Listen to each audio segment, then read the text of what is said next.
everyone. Christine Beckwith here with another sales tip. And today I'm talking about the fluff. So interestingly, doing a lot of sales calls recently, I had somebody say, I see your quotes and I see all the emotional things you put up on your social media, but I don't really understand what your coaching company does. And of course, anyone that knows me knows that's a challenge statement right there. Obviously, I'm teaching tactical matter. I've been in the mortgage industry and in sales for 30 years, and I get down and specific on skills. We teach everything that needs to be taught to growing salespeople in terms of tactical matter. And if you want to know what that is, you can visit my website because all the classes and workshops are listed there. But let's talk about the fluff for a minute. I don't want anyone to poo-poo the fluff, because the fluff, quite frankly, there's a lot to be said about that. And I want to talk to you about that So what's in the fluff? Well, I'm glad you asked.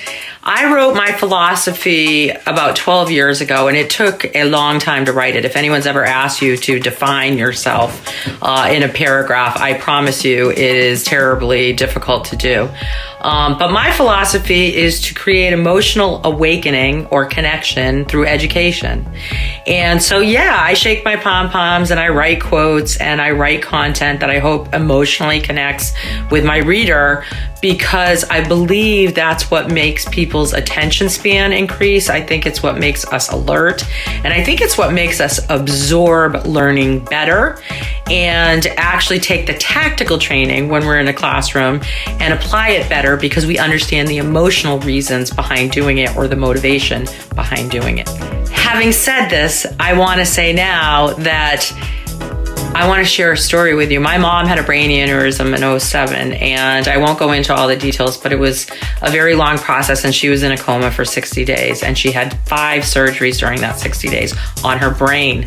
And so I was sitting with the brain surgeon in this neuro center, specialized hospital that she had been flown to save her life. And I said, do you think she's going to survive? There's no more fragile a question to ask the doctor. And this brain surgeon, true story on God, this brain surgeon said, if she believes that she will get better and she believes that she'll go home, she probably will.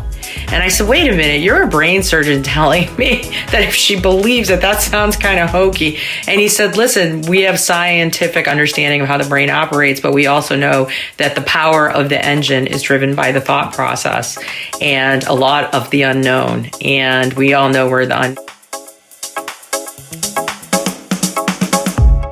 So the end of my story, I'll just say to you, is that I walked away from this brain surgeon and I really began to understand the power we all have, that we all know we have, of our thought process. So you constantly see me posting in the fluff arena about the power of your brain and the power of positivity and the power of this, but I thought it might do you, my listeners, some good to know why.